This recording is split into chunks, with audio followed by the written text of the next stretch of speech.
Hi everybody, this is Eric Wasatonic at Penn State Harrisburg, and today I've got something really expensive to fix, and hopefully we can see some really cool stuff inside. It is a Tektronix DSA8200 digital serial analyzer. It's a mainframe unit. It's really big. We've had it since late 2006, and it's broken. I think I have it plugged in already, and let's see. Flip the switch, the power switch back here, turn it on, and watch what happens here. You see those lights are supposed to turn on and then stay on, but they're flashing because I can hear some clicking noise inside. I'll put the microphone up. The power supply is going through some kind of cycling mode here, constantly turning off and on. And the only way to stop that is just to flip the switch back here. So anyway, as I was saying, this is a mainframe device here. You know, it actually runs Windows on it. It's got a hard drive. It's got a DVD-ROM drive. There's a hard drive in the back, and you know, all the basic computer connections back here, and all these slots right here for plugging in different modules, for doing all kinds of different high frequency fun stuff. Right now it's got a couple of 80E04 sampling modules for time domain reflectometry, but those aren't causing the problem. I'll be taking them out, and I'm going to try to crack this thing open. I'll be breaking the calibration void seal, but that doesn't really matter because it was last calibrated in January of 2010. It's already due for a new calibration anyway. Now, before I take this apart, I just want to take a closer look at the back of it here. This is a carry nut that I installed on here for hooking it up to the fiber optic security system, you know, just to make sure nobody walks off with this thing. You know, put this thing on here and the fiber optic cable goes through the hole there, and in theory prevents this thing from getting stolen. And also, I was really impressed with these little rectangular holes that are punched in here. At first I didn't know what they were for, and then I finally realized, oh, there's simply markers for the manufacturing people to know exactly where to put all these labels on the back of it. And I thought that was a very clever method of reducing manufacturing costs. Those things just get stamped out at the same time that all the other holes get punched out of this back plate here, and you don't need an extra step to silk screen any marks on the aluminum plate. And it has on top here this nylon storage bag, and that just is held on with 4 snaps in the corners, and it looks like there's screws inside those snaps, torque screws, so I'll be taking those off first. I think I'm just going to have to take off the top cover first, and then that'll allow me to remove the side panels, and we'll take it from there. So after looking at the quote, I'm going to be taking out these 2 modules down here first, because the mainframe was given an original quoted price of $21,000, but then the 2 80E04 modules, about $14,000 each. So these 2 modules combined are worth more than this thing just by itself. There's a look at the back of it. Got a lot of pins of that industrial size plug in, and some high frequency connectors on there too.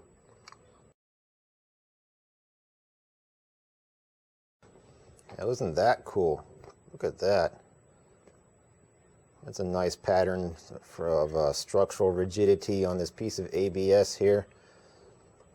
Remember back in the day when this thing was made, CRT monitors were much more prevalent, so this thing had to be able to support a lot of weight on top of it if you're going to have an extra monitor sitting on top of that thing, or other equipment too.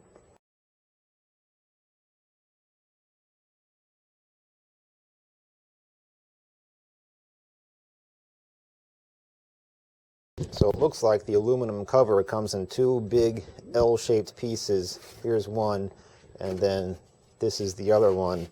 So I'm going to take off this cover first, and then the other two aluminum pieces with all these screws lined up on the bottom.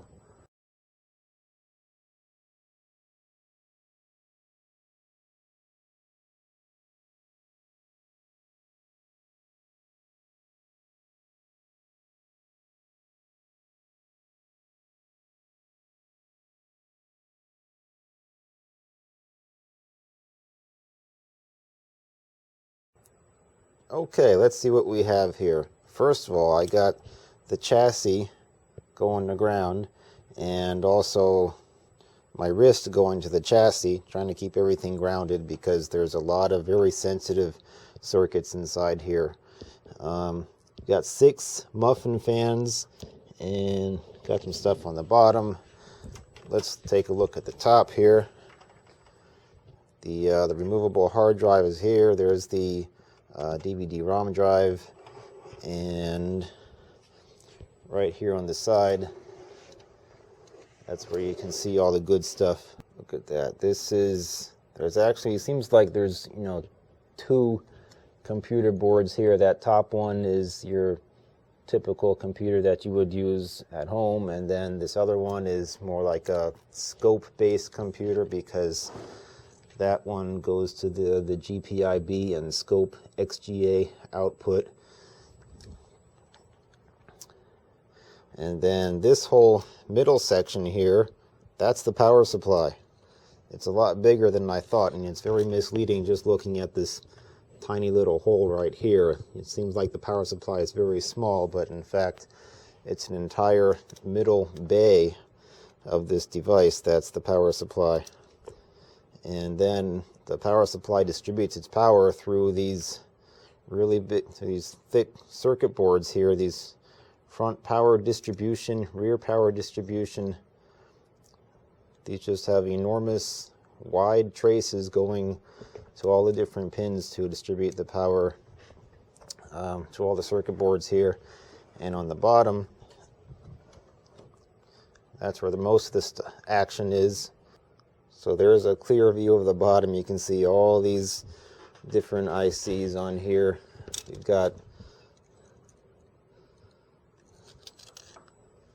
I don't know exactly what these do, but brand names. We've got Xilinx, not sure what that is, never seen that before. What is that? Analog Devices. I'm not going to give you the Dave Jones tour here. I'm just going to, because my focus is to fix the power supply, not to do a full thorough tear down. This is really interesting here, this ceramic package here with the heat sink on it. That's the what is that? Oh yeah, that's the trigger input, rated for DC to 3 gigahertz. So I'm sure there's some high frequency fun stuff in here. Oh, and also something I've never seen before, there's these little fuses in surface mount type packages, and they're inside little fuse sockets. I've never seen fuses like that before. I think one thing I will do is take off this black package here. I really want to see what's underneath it. Well, there it is. It's a piece of plastic. Doesn't seem like anything too special underneath here.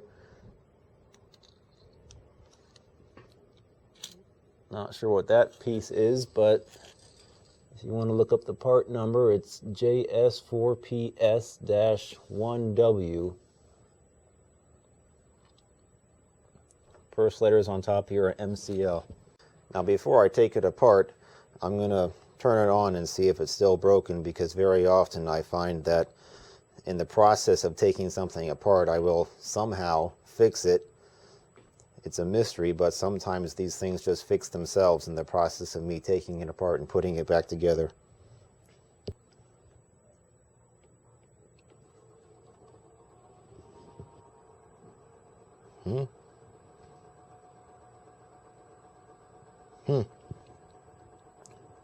That's interesting. Look at these fans jiggling.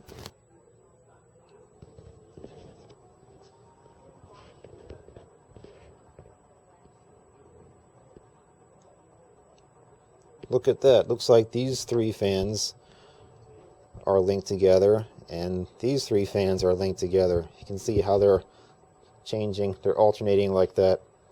Well, anyway, it's still broken, so I'm still going to have to fix it. I just turned it on again, and now we got this fan seems to have had enough voltage to get it started and sustained. And I also notice back in there, there's a little flashing LED somewhere back there. I'm not sure what it means. Maybe it's a warning LED saying there's something wrong, or maybe it's just an indicator that the power supply is working, and that would be why it's switching off and on like that. I'll have to dig a little deeper. Anyway, I can read through the fan blades here on this capacitor. It's got the ratings for the power supply itself. 3.35 volts DC at 35 amps, 5 volts at 22 amps, another 5 volt at 18 amp, and negative 15 at 3 amp. That's one beefy power supply. All right, let's pry off these power bars here.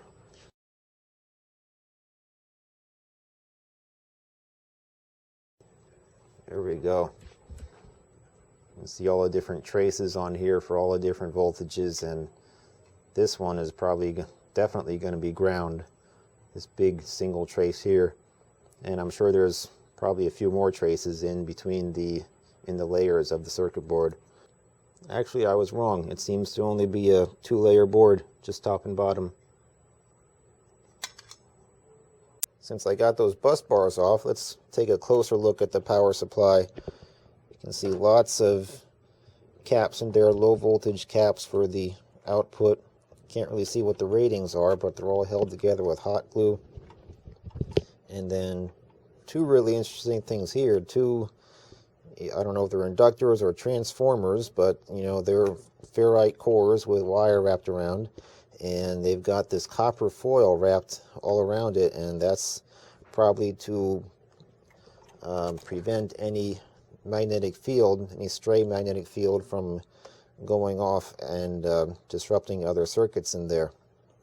And that's just because the copper foil wrapped around it, that acts as one low impedance single turn loop going around the core, and if there's any magnetic field that is coupled to that loop, then it'll dissipate the magnetic energy by generating current going through that loop of iron foil.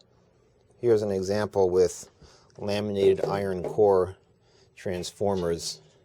You can see it's got this very thick copper ribbon, copper sheet almost, going all the way across, shorted together with a lot of solder right here, and that just prevents any stray magnetic field from going out of the magnetic circuit, and everything stays localized right in the core.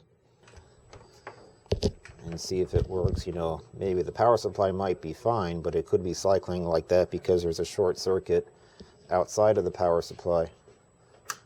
Let's find out. Oh crap, I just realized that the button to turn it on is not on the power supply board itself. That's somewhere else in one of the other computer boards is where that ties into. So I'm not sure how I can turn this thing on now. Okay, I'm going to cheat here and look at the service manual. You can see, first of all, let me just show the block diagram here. The bottom board is the data acquisition board. There's another board, and I didn't really show you, the small interface sampling board. Then there's a large interface sampling, and there's the two power bus bars and LVPS board. Oh, that's the low voltage power supply. That's what I'm interested in. And then there's the embedded processor CPU board was connected to the GPIB, and there's the MU-ATX board, I don't know what that is, but that's like the main computer, and you know, hard drive interface board, and then we got all this stuff. Here's the touch panel, display adapter board, and there's the power button. So power's got to go through all this to turn it on. But I found on page, type in 148. Okay, so there's this jumper J612 debug force power on, located on the circuit board right above the power supply. So I'm going to see where that goes and see if I can get the power supply going by itself. Okay, so there's that jumper, that J612, or the pins. Let me put the jumper on it.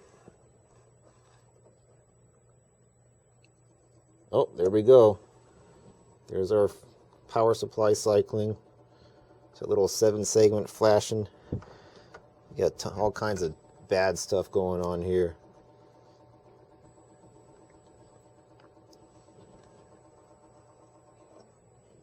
And I take it off and it shuts down. So after poking around with an ohm meter, I found that the pin in the front goes through a 220 ohm resistor. Probably this one right here goes to ground through that resistor, and then the other pin back here, that goes to this pin, this terminal on the connector right here, the top right pin, and then that goes through trace down here to the circuit, to the power supply circuit board. So theoretically, all I gotta do is put a 220 ohm from there to ground after I take this thing off, and we can see if we can get the power supply working on its own. Alright, let's see if this works. Got my 220 ohm resistor to ground, and let's hook up the other end to pin 1, see what happens.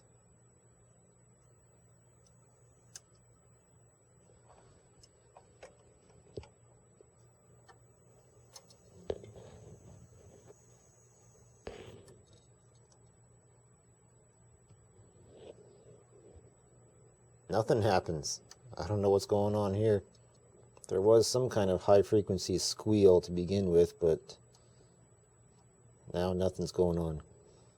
I guess something else needs to be hooked up to the power supply's controlling logic to let it know that everything's okay and it can turn on. Alright, I'm just going to go ahead and take out the power supply now. I just had to remove 2 screws here and 3 more other screws in the back, and then this whole thing slides right out. Oh, look at that. That's beautiful. Just look at how all that copper and aluminum glistens in the incandescent light. And here it is.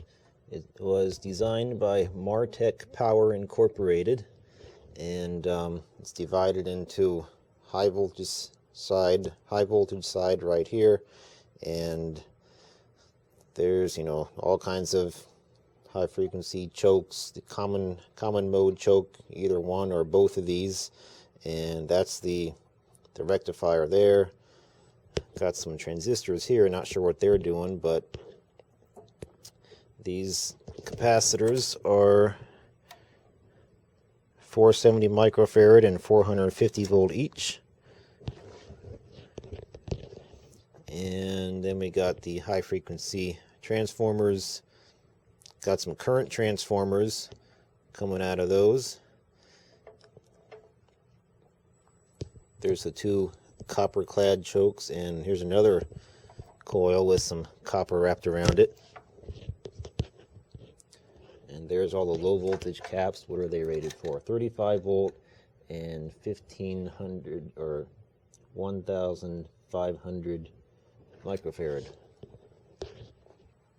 Anyway, I pulled this out because I discovered here, and it works very well, this little push button right here. I can just push that to turn this thing off and on and send it through its usual very high frequency power cycle as it is. So I really didn't need to push the button in the front at all or put a jumper on this other set of pins. Just had to push this button. Anyway, I don't see any such jumper or push buttons or anything on this board in order to turn it on by itself. And also I pulled it out to see if there's any physical damage, and at least on this side of the board I don't see nothing. Everything looks very clean. Okay, I think I'm finally getting somewhere. I put the power supply back in, hooked everything back up, and then I just started unplugging one thing at a time, and I found that if I disconnect this from here, which is the power connector for the primary computer, the basic desktop computer motherboard that's in here, and then this button doesn't turn it on at all. But if I put the little jumper on here, then the fan starts spinning. There's no more oscillation in the power supply. Everything looks fine and dandy. That little 7-segment display is not flashing anymore. Everything's nice and steady on the front panel. We just don't have any computer working on here. So apparently the power supply is fine. Something's wrong with the computer apparently. Guess I'm going to have to crack that open and take a look at that then.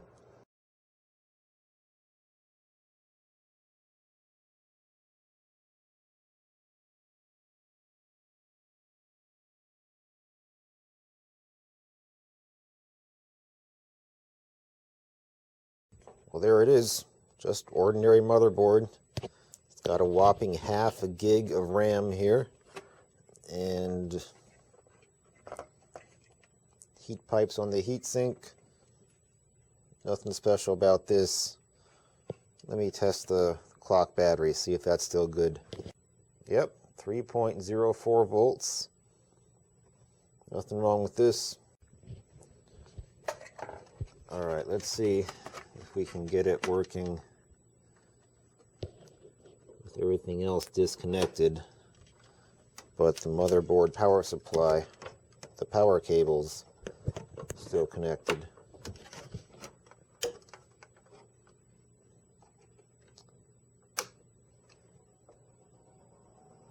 Look at that. Goes into oscillation automatically. I didn't even push the start button down here.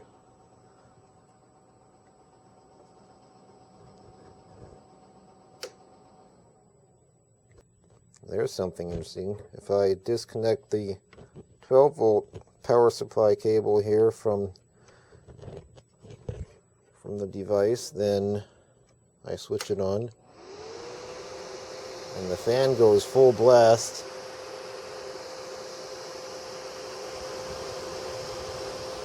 And everything seems very stable. If I plug this thing in now, we go back into oscillation. So maybe something shorted out on the 12-volt circuit of the motherboard.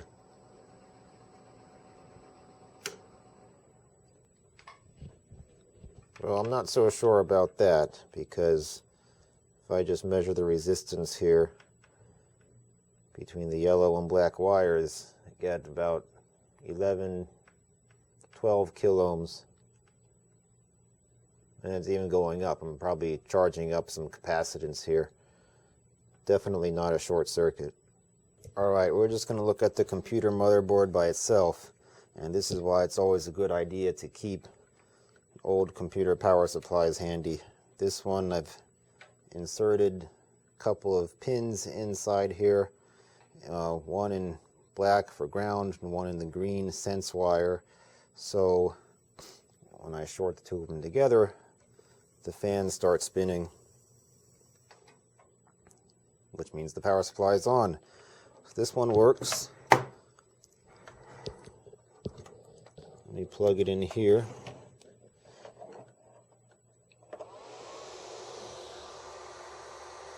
And I didn't even have to short those two pins. I don't know why it started up like that.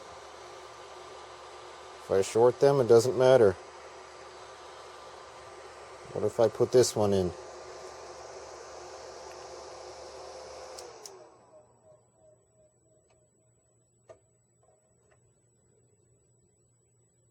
Okay. Now let's short them. Still nothing happens. This power supply is not turned on right now. Power supply still works if I take it off the motherboard. What if I just plug in this by itself? Yep, still works. Okay, check this out. I did a little more poking around. I took out the RAM. There was nothing different. Then I decided to remove the heatsink and take out the microprocessor. It's an Intel Celeron D, 2.93 gigahertz. And watch what happens when I put the little jumper on here. No oscillation. Got the heatsink fan is going full blast just because there's no microprocessor to tell it to slow down, but everything's very steady with this thing taken out.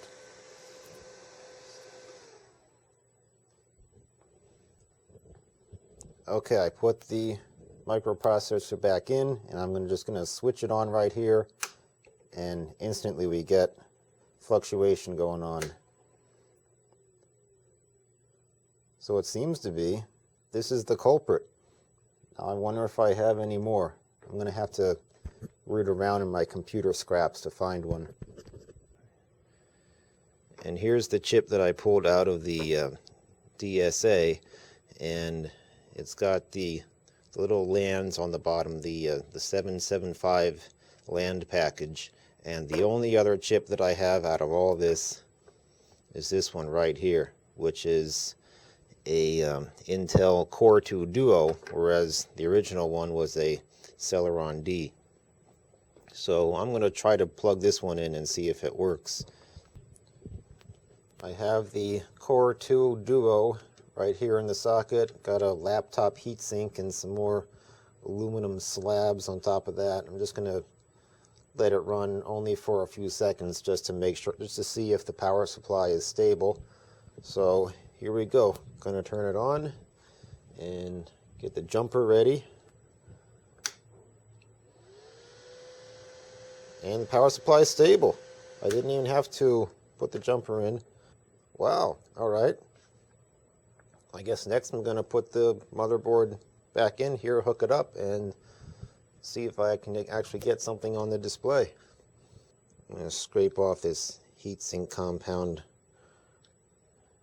from the original microprocessor and reuse it on the Core 2 Duo.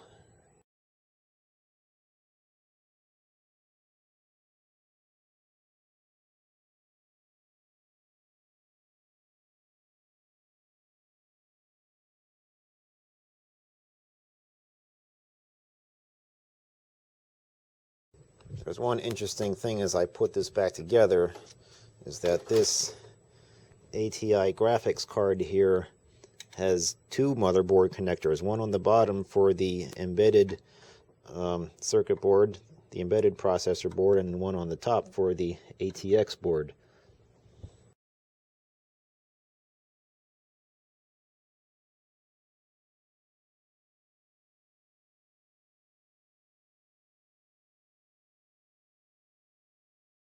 Okay, moment of truth. Let's see what happens. It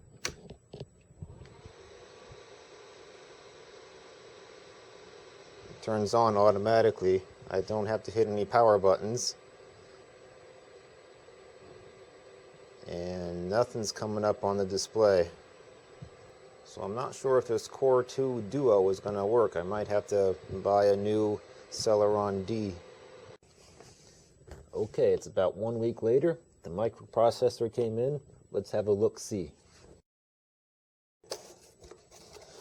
I don't know why they would send this huge box for one little dinky chip. This is even more ridiculous than DG key packaging.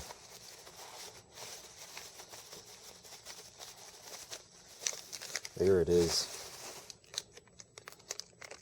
Should be an Intel Celeron D341, 2.93 gigahertz.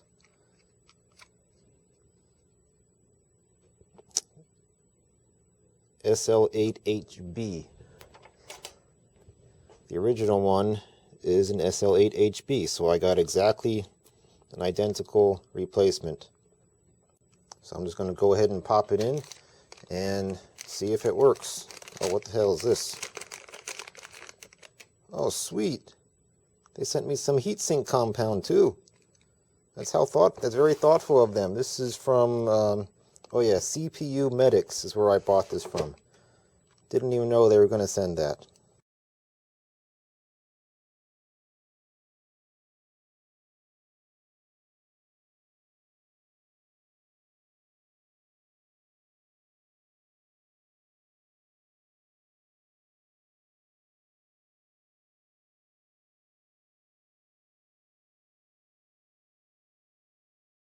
Okay, now we have the moment of truth again. Let me flip the switch in the back.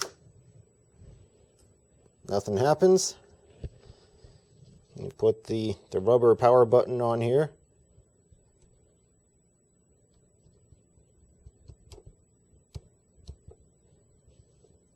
Oh, it would help if I turn on the power to the power strip in the first place. There we go. And we get the same problem.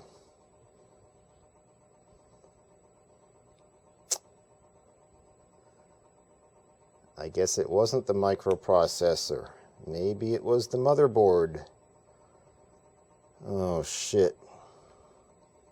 Well, it is now the next day, and I think I may have found the smoking gun, because when it failed, it may have actually emitted some smoke. I took the motherboard, the ATX board, off of the aluminum backplate, and flipped it over. This is something I should have done in the first place. And look at that. Look at that nasty brown spot right there. As a matter of fact, this whole area is kind of discolored. And that spot, that's on the other side of a couple of MOSFETs right here. These are, let's see, there's, oh yeah, there it is, 1, 2, and 3, 4, 5, 6, 7, 8.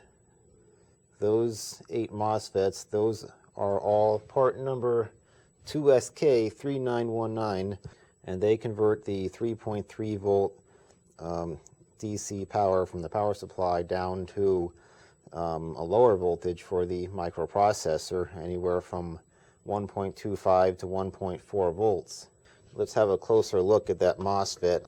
Let's zoom in, and you can see this is the one that seems to be broken, and it's kind of hard to see here on camera, but trust me, there's a big difference in color between this one, and even if I was to compare to these others over here, you can see how they're nice and black in color, whereas this one is a little browner, and this one is very brown in color. And also the tab, the back plate of it, you can see how that's all icky looking there. I don't know what that is, some kind of oxidation perhaps, because it got so damn hot. And what's really bad is that the silk screen and the solder mask, you can see they're just flaking away here, just completely lift up off the board, no problem. Look at that, really bad stuff. Looks like I'm exposing some copper underneath of it, the copper trace. And here's a close look at the underside. this one right here. This is the gate and the drain and the source, and you can see how right here the solder has actually formed a little crack. There's a better look at the crack in the solder joint. The other one right next to it doesn't seem so bad, but still you can see there's a lot of heat damage. The solder looks like it has a flaky, scaly coating that's just coming off of it. Alright, now in addition to the physical evidence that we have that this MOSFET is bad, there's also some electrical evidence. This is the really burnt one right here, and you can see that if it's an NMOS, so just ordinary NMOS, so it should be open circuit between the drain and the source, but when I put continuity meter on here, you can hear that it's a short circuit. It's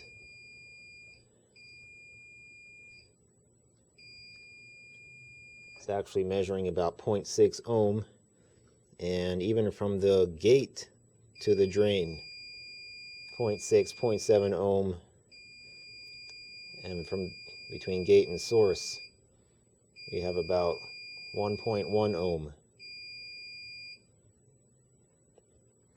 Now, in each of these, there's one pair here, one pair here, one pair here, and one pair of MOSFETs right down there.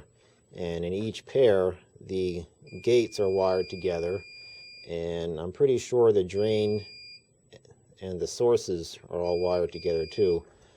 But it seems like if I test these other MOSFETs from drain to source, those are also shorted all the way around. So I'm assuming that all the drains are in parallel and all the sources are in parallel, but not the gates. Only the gate on each pair is actually in parallel. So I'm hoping that if I remove this bad MOSFET, or maybe this one too if it's bad, if I remove those MOSFETs, then I can poke around here and find that when I hook up drain to source, that I don't get the continuity buzzer.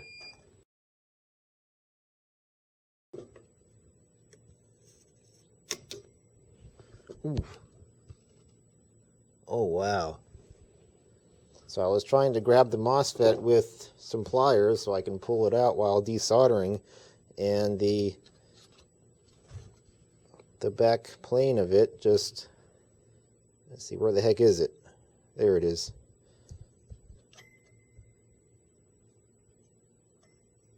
The back plate just came right off.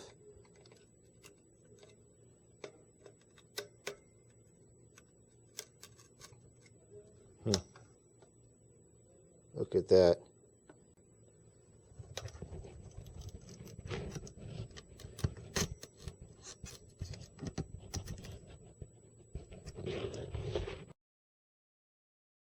So I'm just going to use the solder blob method here. Put a whole bunch of solder, big blob of solder on all three of these pins.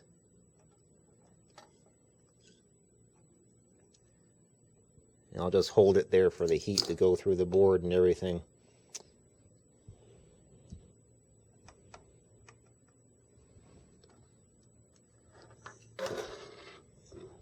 Grab a hold with the pliers.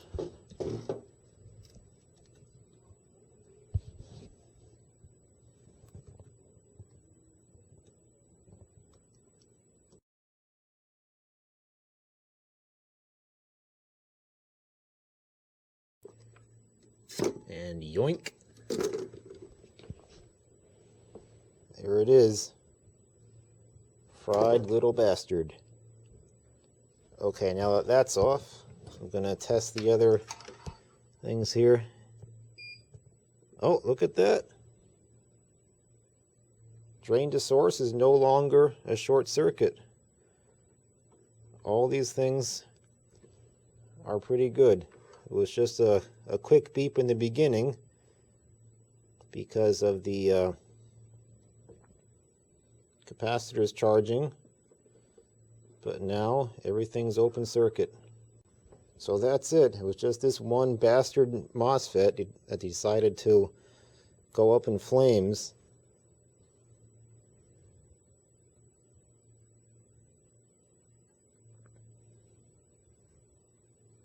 It just had short circuits all around.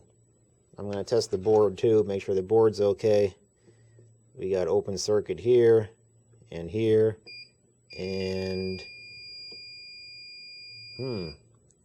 gate. Oh, that's fine. It was just the ohm meter was getting all confused because some capacitors were charged up. Now I'm charging the cap the other way. It's all good. All right, now comes the time when I need to decide if I can fix this board or if I should buy a new one. And I've already decided that I'm going to buy a new one, but let me explain why. And it's not because of this, not because of this hole right here. You can see that when I yanked out the transistor, I pulled a little too hard before the solder got melted all the way, and I pulled the via completely out of the board. So that's what that gaping hole is doing right there. That was for the middle pin for the drain. And normally that wouldn't be too bad. I mean, after all, this pin is hooked up directly in parallel to that pin right there, the drain on the other transistor, and it's really just this top trace right here, this top copper plane, and there's another copper plane on the bottom. Both of those are wired together through all these other vias that go through the board. So as far as physically replacing the transistor in here, it really wouldn't be a problem, but electrically there might be some problems. And let me explain that by explaining how this switching power supply works in the first place. Now, at first, I had no idea how any of this worked. I really didn't even know that it was the 12-volt power supply coming into here. I didn't know that this power connector right here, well, I knew it was 12 volts, but I didn't know what it was for. But, if you see this power connector on a motherboard, this is strictly for the power supply to the microprocessor. So we get 12 volts coming in here, and that gets distributed to these capacitors, and the switching happens not only with the 8 transistors that I showed you before, but there's also 8 more surface mount transistors on the board surface, and also these power supply controller ICs, these little 8-pin surface mount packages, and also these inductors. Each set of transistors has an inductor, and then of course on the output there's all these 2.5 volt electrolytic capacitors. Alright, so here's the Wikipedia article for buck converter, and let me just start off with the typical topology of a buck converter. This is, here's your transistor switching off and on, and then there's a diode right here which allows current to pass through it when it's forward biased. But with this switching power supply, it has 4 identical copies of this asynchronous rectification, a synchronous buck converter basically, where the diode is replaced with another transistor switch. And in the case of this circuit board, we've got 2 transistors, 2 parallel transistors for each of these 2 switches. And then we scroll down to multi-phase buck converter, and here's the picture of the basic circuit. Now this picture has 3 copies, three identical synchronous converters, but in the case of the circuit board we've been looking at, there's 4. But you can see how there's 2 switches for each individual converter section, and it's called multi-phase because each one of these is activated one after another and all equally spaced through time. Like, this would be 3-phase. If there's 4 of these, then it will be a 4-phase, each one separated by 90 degrees. So this is 12 volt input, And then we've got the switch on the top is part number T40N03G from On Semiconductor. Those are the ones that we saw surface mounted directly onto the board, and then the one standing up, they were the 2SK3918. And one of them, let's say this one here, was short-circuited. So if you can imagine that this is just a short to ground, normally that would be no problem. If all this is turned off, it's fine. But once you turn on the power supply, and this thing starts switching, you know, the switching controller, the 8-pin IC starts telling these transistors to turn on. And then when this one turns on, then we have a direct short between 12 volts and ground. And then the power supply saw that. It said, whoa, I don't like that, so I'm going to turn off and turn back on and try again. And it just keeps on turning on, and it sees the short, turns off, turns on, sees the short, turns off. And that's why we had that power cycling before with all the with everything still hooked up.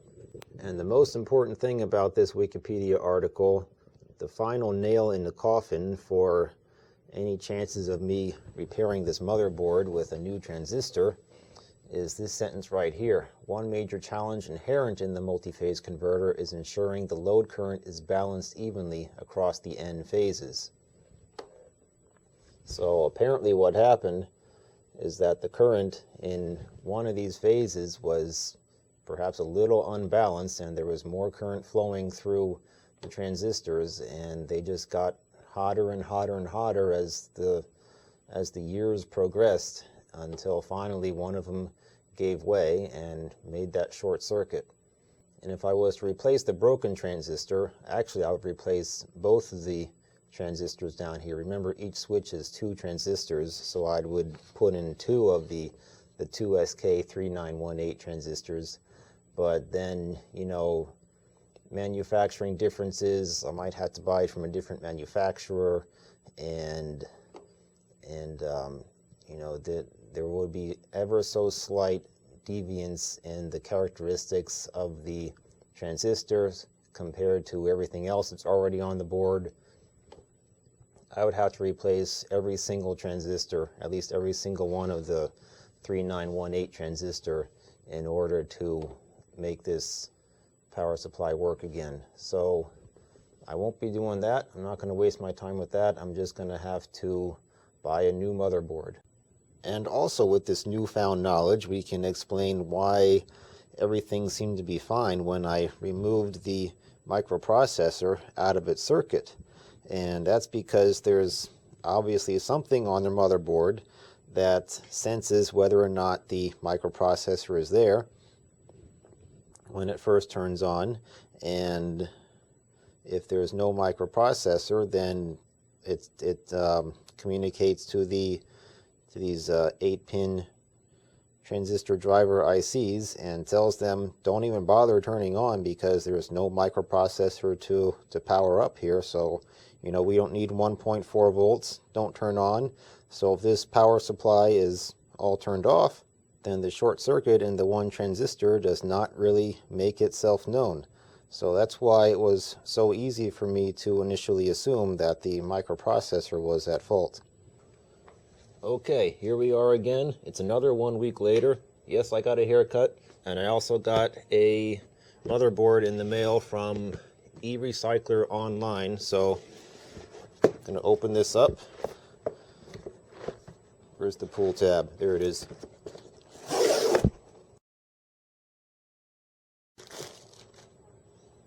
And it looks exactly the same.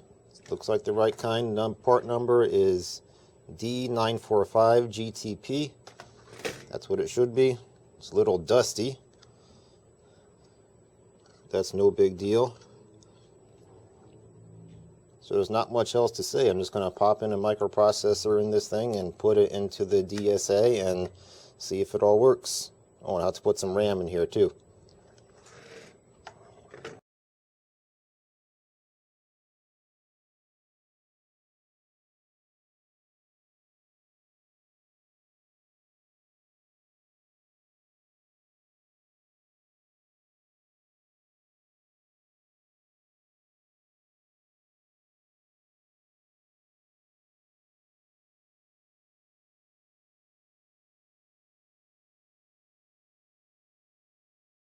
Alright, got it all put back together. It's plugged in. Gonna turn on the power strip here.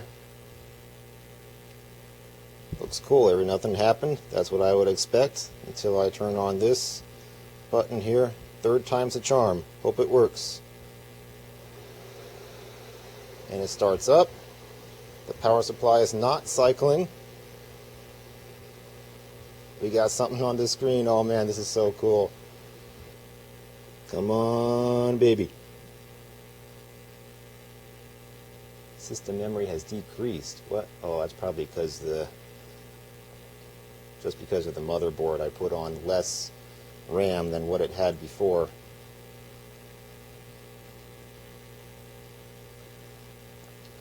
Please select the operating system to start. Oh, looks like it's going.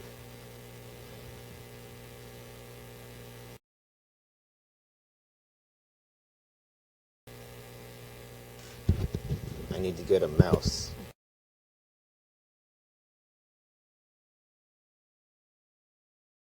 What the heck is this? Why is Windows not activating on this thing?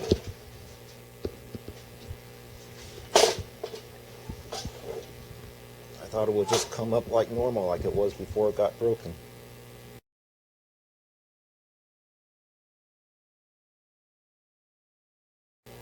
Well, whatever. I got it working. Just a little software bug to fix. I fixed the motherboard, replaced the motherboard. Apparently that one piece of crap little MOSFET, this thing right here, that MOSFET in there, that was the cause for the whole problem. But replaced the motherboard. It's working great. Just got to put it back in its shell and we'll be good to go. Before I put it back together, I decided I would upgrade the RAM to a whopping 2 gigabytes.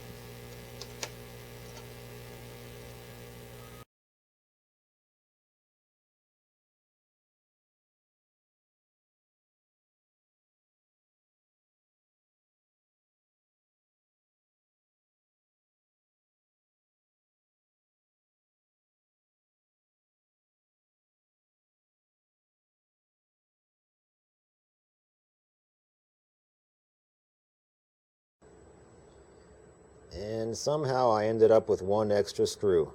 Don't you hate when that happens?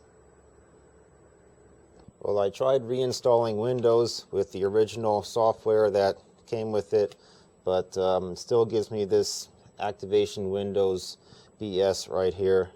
So that's probably because it doesn't like the new motherboard. There's something on here that looks for a very specific code or serial number on the motherboard it's on the old one but not on the new one. So I'm sure I can probably call Tektronix or get somebody else to help me with that. Basically, this turned out to be a $70 repair because the microprocessor was $45 and then the motherboard another $25, but I didn't really even need to replace the microprocessor in the first place. It was just the motherboard, the $25 motherboard expenditure that had to be done. So $25 versus probably a couple thousand if I had to get this sent out and repaired professionally. And I also learned a lot in the process. I learned a lot about how microprocessors get powered up and, you know, the internal construction of the DSA. It's a really big learning experience, and so please give it a big thumbs up if you learned something too. See you next time.